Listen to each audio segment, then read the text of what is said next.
किया गया है। मरने से तू जरा न डर, उड़ा के दुश्मनों का सर, जोशे वतन बढ़ाए जा।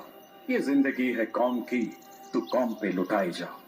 जो इस जज्बे के साथ जिए और स्वतंत्रता संग्राम के महायज्ञ में अपना सर्वस्व आहुत कर गए, ऐसे शेर हिंद सुभाष, जिन्होंने राष्ट्र प्रेम को नई परिभाषा दी, पराक्रम की अद्भुत शौर्य गाथा लिखी, माननीय प्रधानमंत्री जी के ओजस्वी मार्गदर्शन में उनकी प्रतिमा की स्थापना, नमन हर भारतीय का।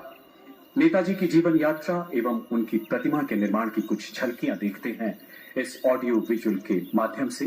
Please sit back and get inspired.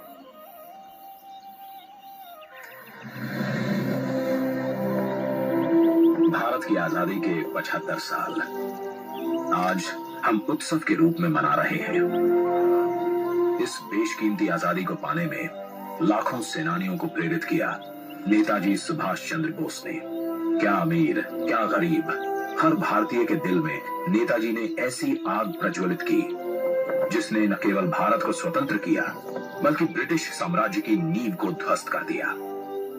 Netaji ने आजाद हिंद फौज को दुनिया की सबसे शक्तिशाली फौज से लड़ने का साहस दिया।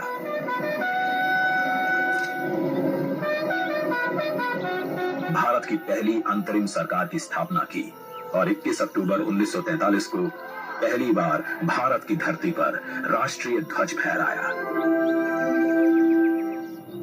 नेताजी सुभाष चंद्र बोस के बेमिसाल योगदान को, उनके अदम्य साहस भरे प्रेरक जीवन को समय के साथ उस तरह याद नहीं किया गया जिसके वो हकदार थे। वर्ष 2014 में जब श्री नरेंद्र मोदी जी देश के प्रधानमंत्री बने, उन्होंने नेताजी के जीवन और संदेश नई पीढ़ी तक प्रभावी तरीके से पहुंचाने के लिए संकल्पबद्ध प्रयास किए। उनके नेतृत्व में भारत सरकार ने नेताजी के परिवार के सदस्यों को सम्मानित किया। नेताजी के अंडमान निकोबार की ऐतिहासिक यात्रा के 75 वर्ष पूरे होने के उपलक्ष्य में अंडमान स्थित हैवलॉक द्वीप को स्वराज, नील द्वीप को शहीद और रॉस द्वीप को नेताजी सुभाष चंद्र बोस द्वीप का नाम दिया।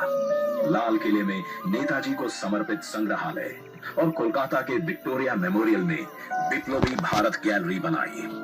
नेताजी के शौर्य और पराक्रम भरी जीवन गाथा से जन जन को जोड़ने के लिए उनके जन्म दिवस 23 जनवरी को पराक्रम दिवस के रूप में मनाने का निर्णय लिया। इसी कड़ी में नेताजी की 125वीं जयंती पर प्रधानमंत्री श्री नरेंद्र मोदी द्वारा इंडिया गेट पर नेताजी की होलोग्राम प्रतिमा की स्थापना की गई। आज उसी स्थान पर ग्रेनाइट से बनी नेताजी सुभाष चंद्र बोस की प्रतिमा का अनावरण हो रहा है, जो भारत की सबसे ऊंची अखंड प्रतिमाओं में से एक है। ये प्रतिमा आजादी के महानायक को कृतज्ञ राष्ट्र की श्रद्धांजलि है। नेताजी सुभाष की ये प्रतिमा हमारी लोकतांत्रिक संस्थाओं, हमारे पीढ़ियों राष्ट्रीय कर्तव्य का बोध कराएगी। आने वाली पीढ़ियों को, वर्तमान पीढ़ी को निरंतर प्रेरणा देती रहेगी।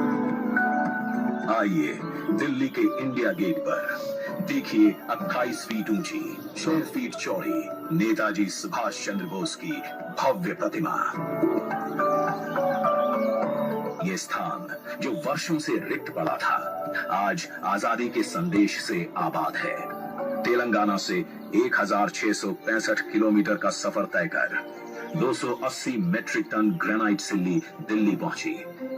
इसे लाना भी एक चुनौती थी, जिसके लिए 140 पहियों वाली 100 फीट लंबी गाड़ी बनाई गई। प्रख्यात मूर्तिकार श्री अरुण योगीराज ने इसे आकार दिया। शिल्पकारों की टीम ने इसे 26,000 घंटों तक अपने श्रम से सींचा।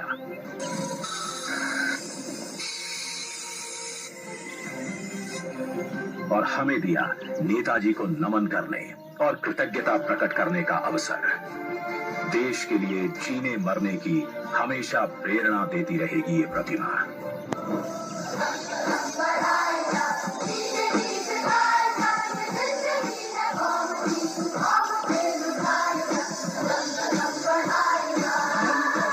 जय हिंद।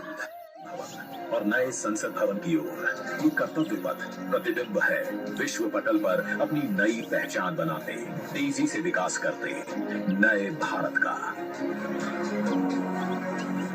प्रधानमंत्री नरेंद्र मोदी के विजन से विकसित ये क्षेत्र विश्व मानचित्र पर भारत की अमिट छाप छोड़ता है। ये आजादी के अमृत काल में देश को समर्पित एक बेमिसाल सौगात है।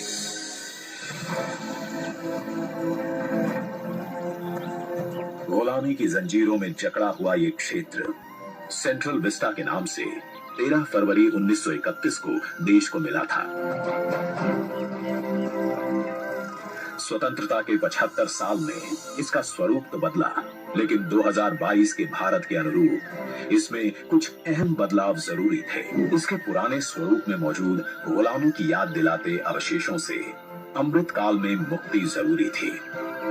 वहीं शौचालय, पार्किंग, अंडरपास जैसी सुविधाएं दिव्यांग जनों के लिए इस पथ परिसर को सुगम और समावेशी बनाने की आवश्यकता भी थी। इंडिया गेट और कर्तव्य पथ पर पर्यटकों को अब 101 एकड़ का ग्रीन लॉन इसकी खूबसूरती बढ़ाता दिखेगा। कर्तव्य पथ और नहर के किनारे नया 16.5 किलोमीटर का ग्रेनाइट वॉकवे डेवलप किया गया है। पहले की पुरानी व्यवस्थाओं को दुरुस्त करते हुए पेड़ों के साथ एवेन्यू का कायाकल्प यहाँ आने वालों के लिए एक अद्भुत अनुभव है। कर्तव्य पथ की भव्यता को और दिव्य रूप दिया। खूबसूरत 1000 से ज्यादा बोलार्ड्स, 900 से ज्यादा मॉडर्न लाइट पोल्स और 650 से ज्यादा स्मार्ट साइनेजेस ने कर्तव्य पथ से जुड़ने वाली सड़कों पर 4 नए अंडरपास का निर्माण किया गया है, जिससे पैदल घूमना सुविधाजनक और सुरक्षित होगा। नया पार्किंग एरिया डेवलप किया गया है। 8 नए वेंडिंग प्लाजा जोन बनाए गए हैं, जहां नए कलेवर में दुकानें सजेंगी। महिलाओं, बच्चों, बुजुर्गों और दिव्यांगों के लिए विशेष सीटिंग और शौचालयों की व्यवस्था है। 16 नए ब्रिज, 19 एकड़ के नहर क्षेत्र का सौंदर्यीकरण किया गया है। इंडिया गेट पर सांस्कृतिक कार्यक्रम और नृत्य समारोहों के लिए 2 ब्रिज और 2 स्टेप गार्डन की सुविधा भी उपलब्ध कराई गई है।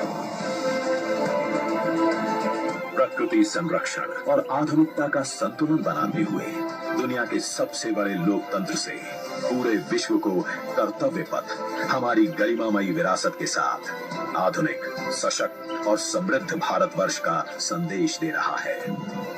सूर्योदय इसकी भव्यता को दिखाता है और शाम होते ही कर्तव्य पथ स्पेशल लाइटिंग से जगमगा उठता है।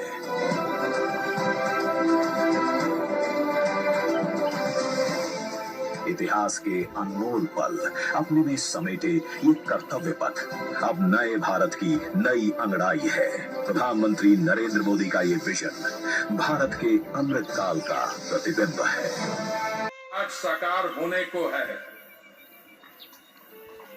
विश्व के सबसे विशालतम,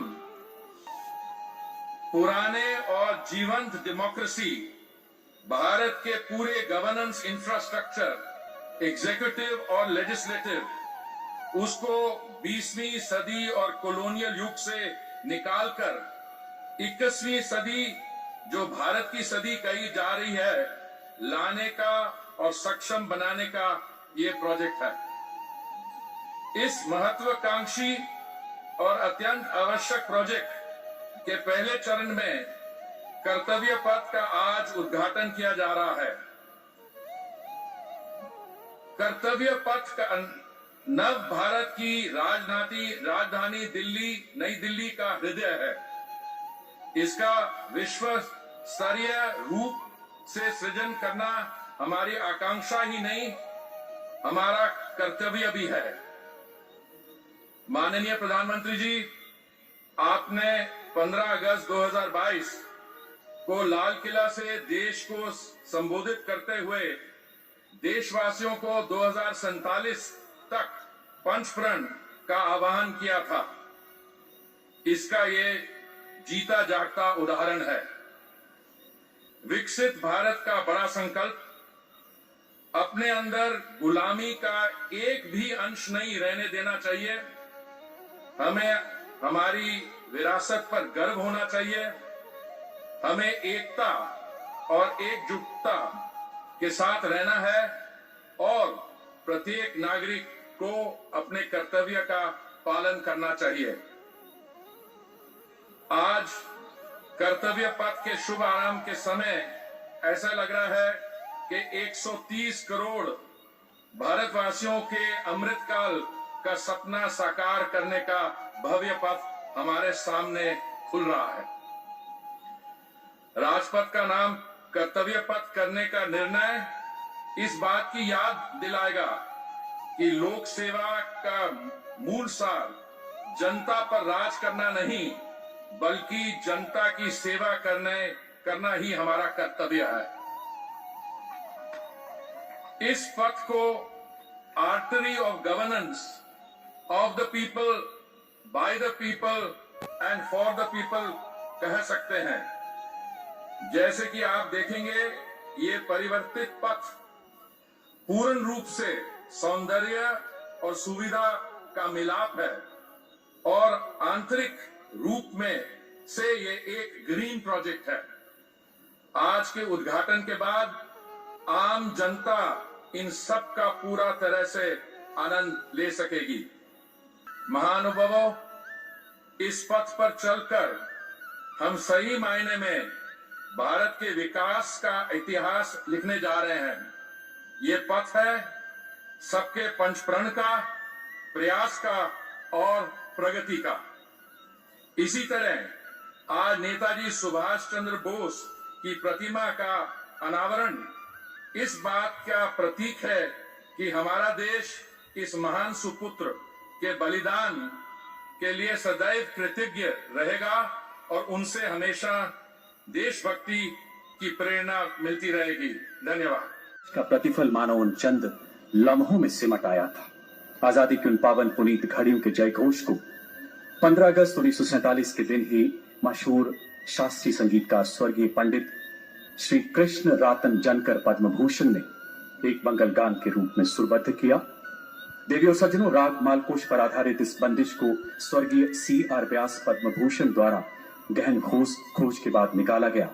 इन्हीं संगीतकार पुत्र पंडित व्यास 75 वर्ष पुराने मंगल गान को कर्तव्य पथ पर गुंजित करेंगे। जोरदार तालियों से आइए स्वागत करते हैं इन सुर साधकों का। सबसे ज्यादा गायक भारत माता की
जय जय जय जय शब्द जगाऊं, जय जय